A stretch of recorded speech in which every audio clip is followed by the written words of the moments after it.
Hello, my upscale friends. How are you all doing today? I'm hoping everybody's good. My name is Jamila, and we want to welcome you all to the Upscale Life Inspirational Show or podcast, as some calling it, and making boss moves while you're at it.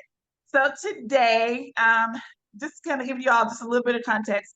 This is an inspirational show, as I said before. Good vibes only. We're on here just to hopefully inspire the next person with our stories and what we have. And we just want you all to enjoy as you listen in. So we do have a special guest on the call today or on the podcast. Her name is Tia. And welcome to the show.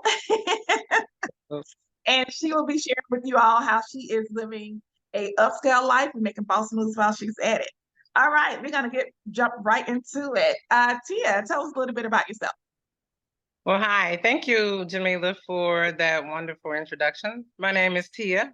Tia Shambry, Tia McCauley. I go by either or.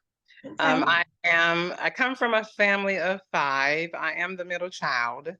And you know what they say about the middle child being the middle child. And I actually imitated that with my own family. So I have a family of five.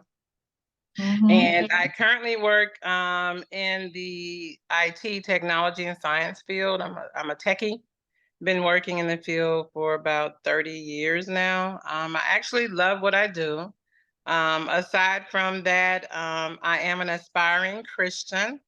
First and foremost, I would like to think that I'm somewhat successful in what I do, and I'm truly a loyal friend, if you know me. So that's pretty much my background. I'm also a founder of a nonprofit, and just everything in a nutshell. I'm an African American woman, as you can see, a Black woman who's trying to reach her goals. So thank you for the introduction, Mila. Okay, good deal. So technology field, as many on the call know, I am as well. I love it. We love what we do. But Yes. so with you being, I guess, whose career and or life inspires you and why? I see that considering I don't know if it's someone who's in that field or if it's someone else that you came across that just inspired you. Awesome question. That's a very good question. For me, it is a combination of people and some of the traits that they actually project or they own. And so for me, I would say it's three, and all being a reflection. Their qualities a reflection of a lifestyle of being a Christian of Christ. And so, first and foremost, I would like to say the women of Hidden Figures. I'm not sure if you guys are familiar with the movie that came out at one time about three different Black African American females in the science and in the technology field. Mary Jackson, Virginia, and then there was another one. I can't think of her first name, but all three of them in the science field. To me, they are a prodigy of being an overcomer of racism, number one, sexism, number two, and just, segregation in a time that things were a little bit more segregated than they are now. And so the fact that they are overcomers, I love that trait. To me, they're fighters. And so that's my first. The second one, I would say, who we're all also very familiar with, would be President Barack Obama.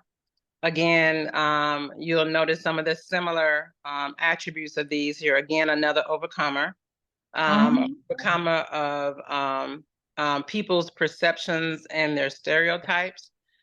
He's a fighter. He pushed for change to bring about awareness to others in order to help people through policies in the political arena.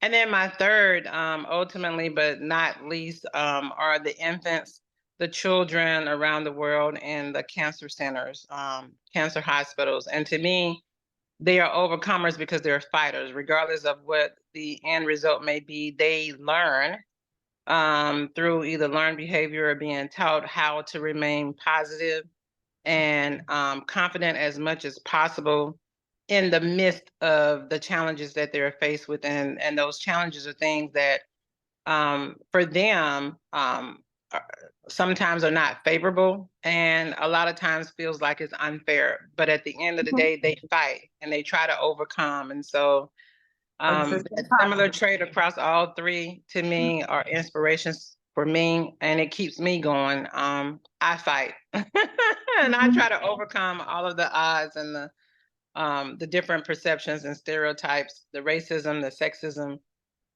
things that are out there, even in my workplace and in my day-to-day walk. Yes. And I love that. I mean, you gave 3 phenomenal examples of your inspiration, even from the Hidden Figures. I love that. I love watching, just how it transpires and how they obtain. And of course, Barack, he's just inspiration in himself. And that third one, you mentioned the children who are battling that battle, with cancer, and how they just, regardless of what's going on, they try to maintain positive, because that's I said at the beginning, it's all about that positive, good vibe. And I know that's hard for them, and they're young, don't understand a lot, but I'm just glad that they find a way. And it's like, if they can find a way, we can find a way. Absolutely. And we're not going through, some of us are not going through nearly as much as they are. That's right. That's right. I agree with you totally. And live it too. Live in that space as well, in whatever you're doing. So I love that. Thank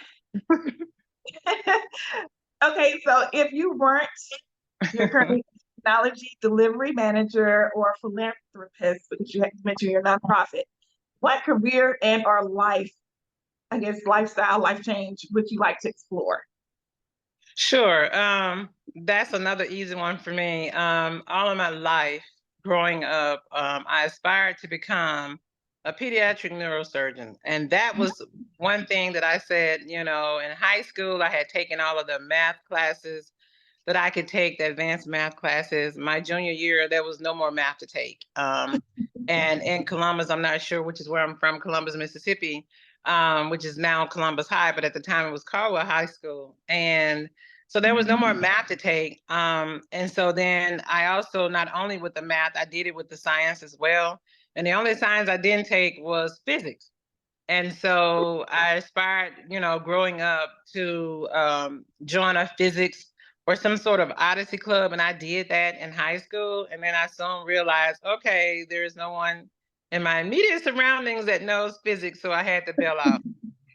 But it didn't stop me from wanting to aspire to become a pediatric neurosurgeon and other things.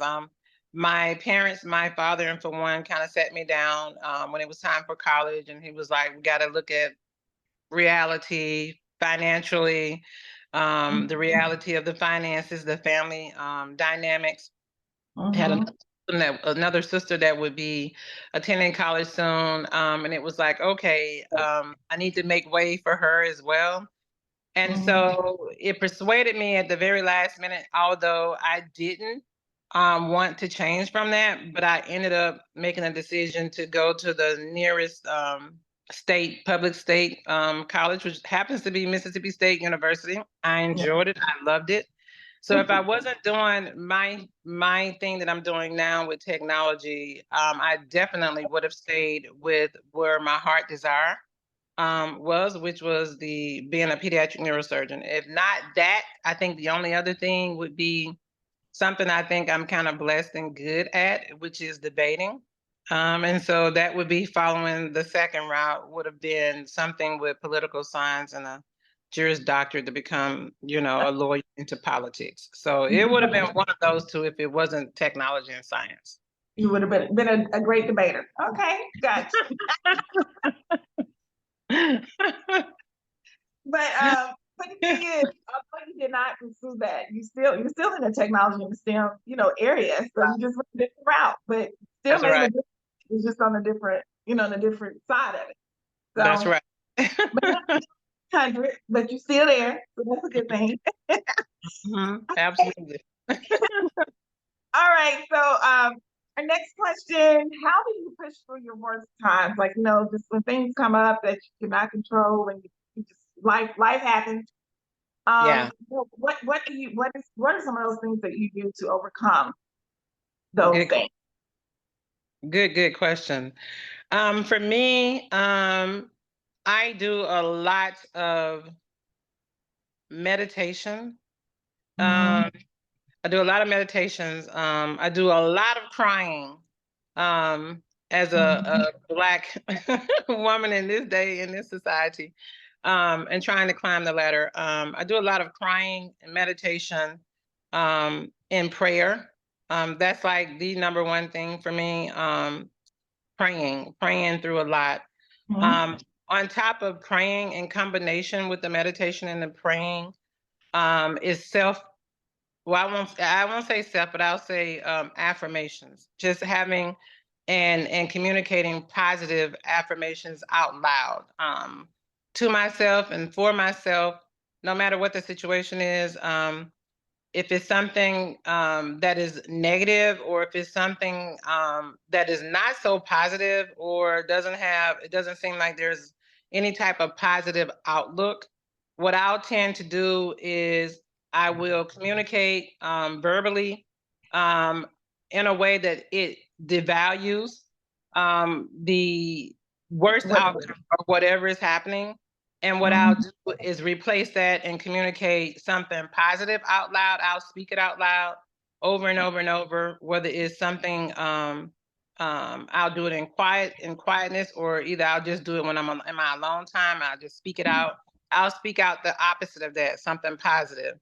And Mm-hmm. so regardless of what is happening in the physical realm, whatever is realistically happening, what I tend to do is just, again, just communicate that openly, positively, and I speak those positive affirmations. So eventually I forget about whatever the worst is and I don't focus on it. I love that. It's how one thing, I've interviewed numerous individuals on the show, and I always say this when you all give me that response. I pretty much know what one thing is, and that's prayer. It's like Hmm. that has been the constant, and I love it. And then I Yeah, love how you incorporate your meditation, because many times when we're meditating, we're also praying as well. And how you just openly said you cry, because a lot of times that's how we release, through tears. You know, and a lot of hmm, people think that they think they're supposed to be so strong, and crying makes you look weak, but in actuality, it can help cleanse. It helps cleanse spirit, absolutely. cleanse the mind, and just release all those things. So I love how that you incorporate that into part of your routine to help you make it through some of those worst times. And that other thing too is that affirmation. And when you see the negative, try to replace it with something positive to Yeah, you may not be able to turn it around, but at least it'll help you pull out the good and whatever's happening. exactly. Exactly. It kind of keeps you, I think, stable, because we still have to function in this day and time every day, regardless of what's going on. And sometimes a lot of us have several responsibilities on Mhm. our plate. And so, in order to remain stable, you have to. I find that I have to. I can't just shut down. Right. And my goal is to not shut down. And Not an so option. It's not an I option. replace You that. got to figure out a way to push through it. Just Correct. shutting down is not an option. I, Correct. I love that. I love that. Yes. So we heard what you do, in your worst times. What are some things that you do, like your success habits? Like if you put your mind to something, what are some things or some actions that you take to make sure that you reach that goal that you set out to reach? Absolutely. Number one, there are like four things. Number one is to remain humble. I Mhm. think for me, keeping that in hindsight, being humble is very important, because a lot of times you can lose sight of things if you don't. I think remaining humble, because you never know, your counterparts. Sometimes you do, and sometimes you don't. And the people that you are affecting, even on your journey. And so by remaining humble, I think it keeps you stable. I go back to the stable again, remaining humble. Number two is staying focused on whatever your goal is. It keeps you aligned. It helps you to stay aligned with whatever your goal is by continuing to be focused on those things that are important to you. Number three is always maintaining a level of respect, not just for, the people who are interacting with you one-on-one, but just in all aspects. People that may cross your path. I think, again, these are things that kind of lends to your success, even at times you may not even realize it, because it builds this I think, this aura around you. And then number four, is always, making sure that you have empathy for others, whether it's the people that, are interacting with you one-on-one. It's just people who may be crossing your path. And I think if you're doing that, you're putting out positive vibes even in what you're doing. And if you are, transferring positive vibes in your day-to-day, actions and your day-to-day responsibilities and tasks and your interactions with people, I think that comes back to you. So yeah, success is not just, okay, well, I achieved this and that's that.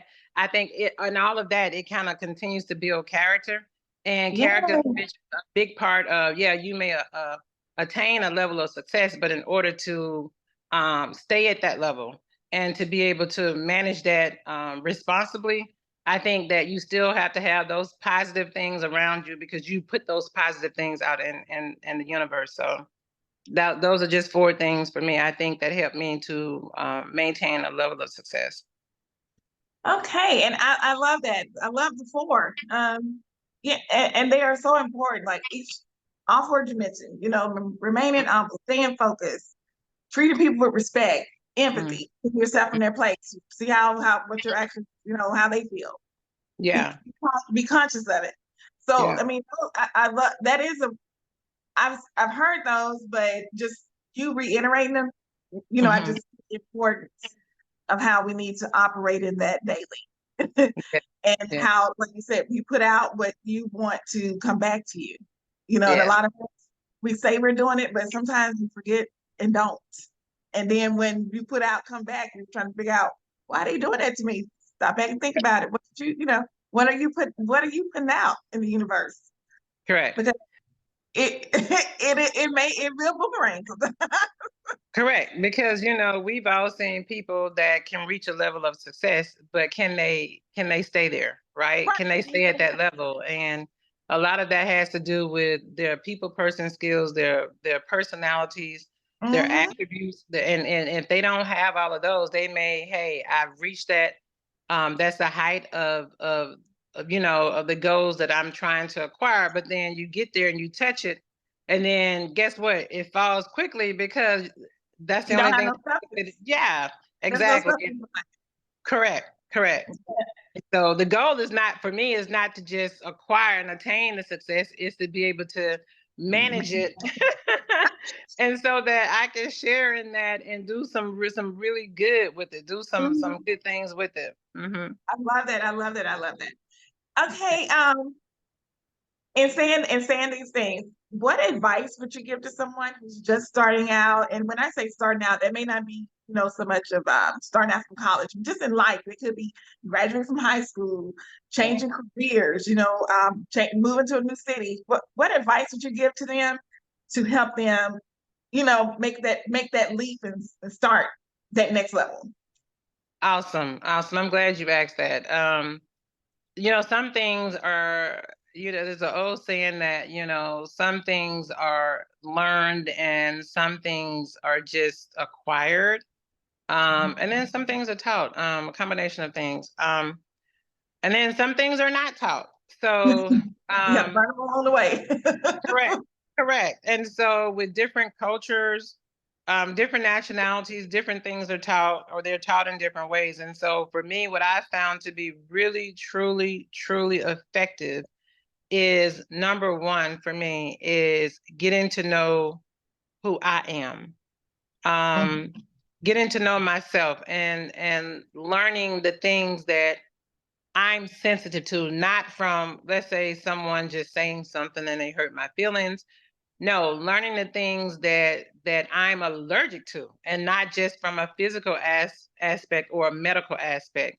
Learning those things. When I say sensitive or allergic, what are the things that kind of like are undesirable. Like I have a sense in my mind that, oh, I don't, that doesn't sit well with me, right? Mhm. It could be the qualities, it could be the attributes, it could be the actions of Yeah. someone or something.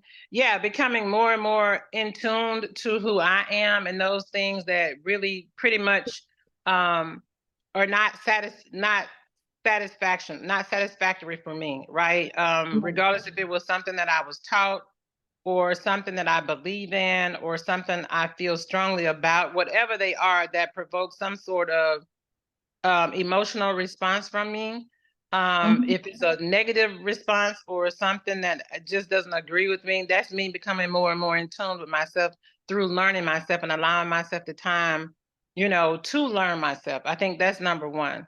And learning myself, establishing that relationship simultaneously with whoever you feel like your creator is. For me, it is Christ.